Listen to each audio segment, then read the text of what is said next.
Good morning and welcome to another episode of Behind the Bell. My name is Leanne Alfaro, and joining me today here at this table is Dr. Samuel Waxman, who just rang the opening bell here with us today for the Samuel Waxman Cancer Research Foundation. Thank you so much for joining us. Oh, good morning to you, and it's a pleasure to be here.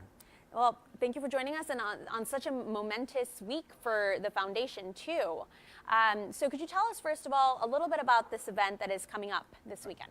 Right, so this is the 14th annual Hamptons happening.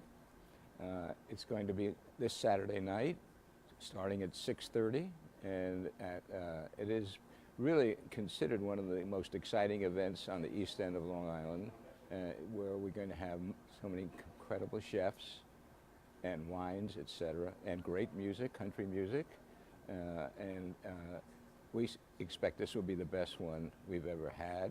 So there's still time to get a ticket by going to waxmancancer.org and getting it online, or come straight to where it is, and you can get a ticket at the box office. Fantastic. And it's in Bridgehampton at the home of Ken and Maria Fischel, and it's anybody who's out there. It's right on the corner of Scuttle Hole Road and Lumber Lane.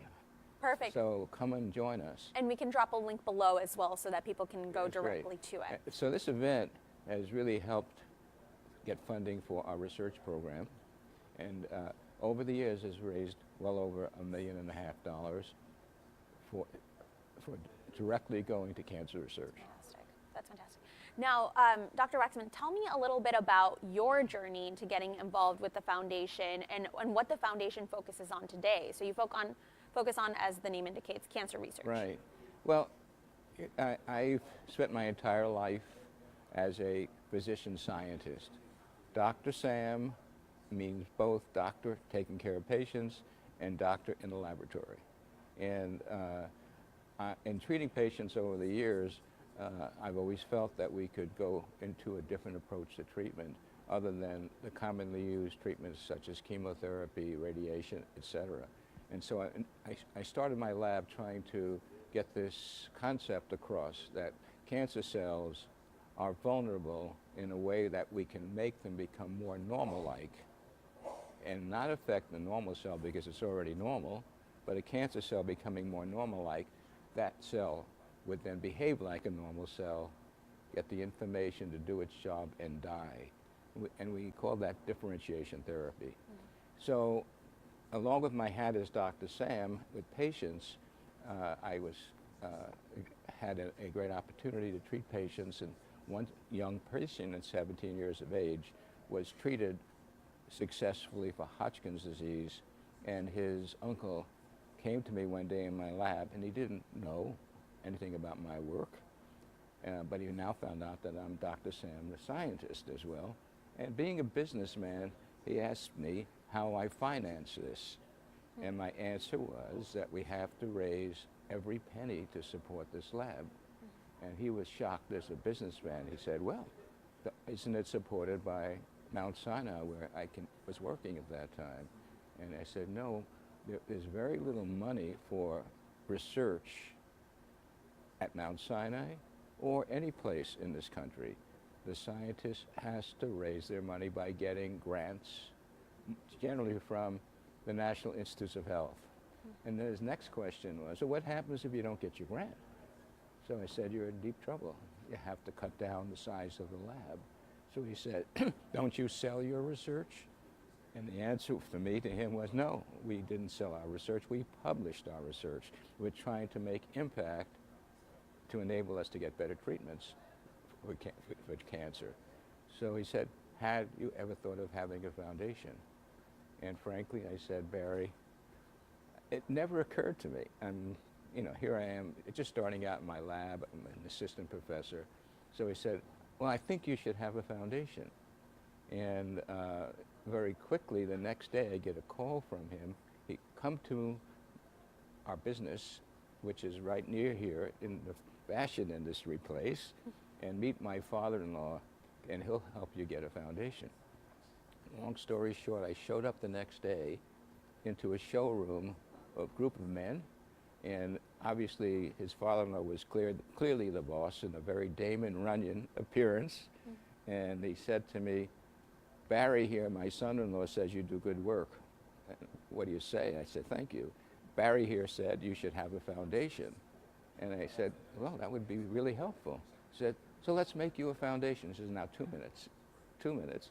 And he turned to his sales manager and said, Jerry, everybody we know, let's hit him up for money. And he turned to his lawyer and said, we'll make him a foundation, write him out a check for $10,000. This is 44 years ago. $10,000 was serious money. We forget. And so, what was your reaction? Yeah, well, I'm just stunned, sort of sitting there like a jerk. and then he turns to me, Irving, and he said, well, what are we going to call it? And I said, I hadn't really thought about it. Who would, it was way ahead of my thinking. So he said, well, let's call it by your name.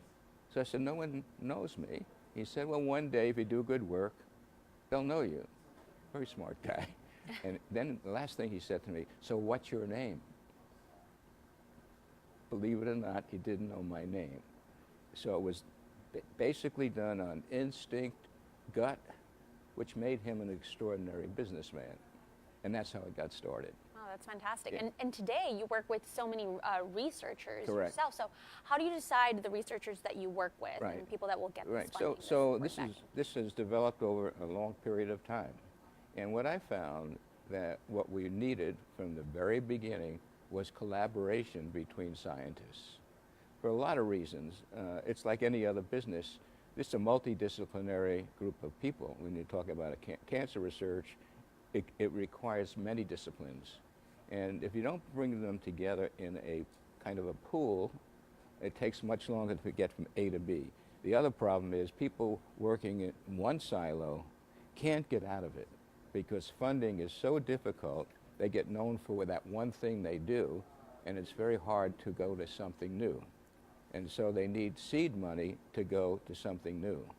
And so if you put these multidisciplinary laboratories together, give them seed money so that they can now work.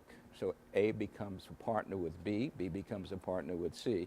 So you can go from very basic bench research to groups that are starting to make this towards a human situation, and then finally translating it to something that can go to the clinic. So this is a concept that we've had for many, many years. I'd like to think it's pretty novel, not anymore. It's been picked up.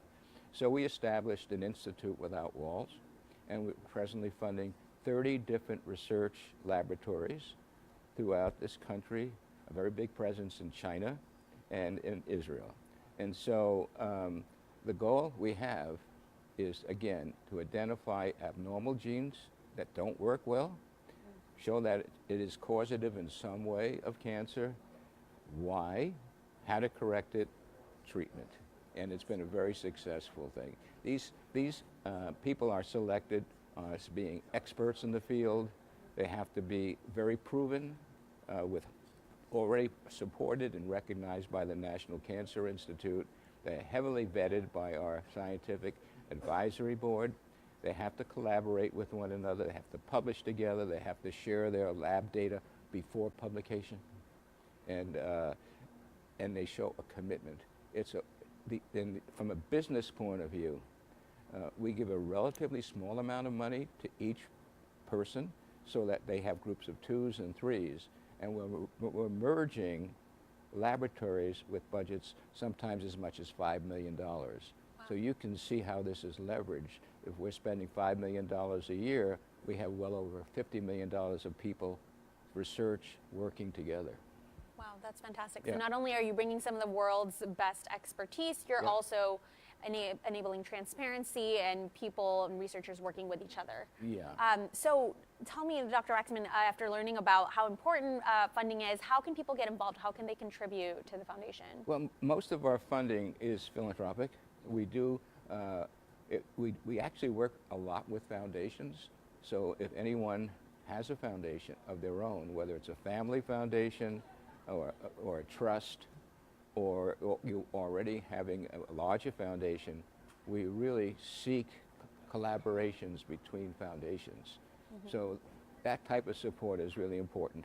We have multiple business sponsors that have committed certain amount of money each year. We have individuals, a very active board of directors, and multiple donors on a continuous basis going back years and years and years. Wow. And of course we have these events which are a major source of revenue for the foundation. So we have a very really active foundation office with an executive director, Bill Sullivan, and his staff. And we field a number of events each year, such as the one that's coming up this Saturday. Great. And we also want to get it out to the public that philanthropic support is really an American kind of part of the culture, giving back, particularly in this city, which is unique about that. So it started in New York, it's here in New York, and we'd love everybody in New York to pay attention to it, come and listen to it, get on our website, waxmancancer.org. It's very, very informative and amplifies what I've just said. And so it would be great to get this word out. Fantastic. And we definitely will do our best to get the word out about it. We'll drop a link below. Right. We appreciate you stopping by, Dr. Waxman. Right. I appreciate you being here. Right. And NASDAQ followers, thank you for tuning in on another episode of Behind the Bell. As mentioned, we will drop a link below to the Research Cancer Foundation. Don't forget to check it out, and we'll catch you on the next episode of Behind the Bell.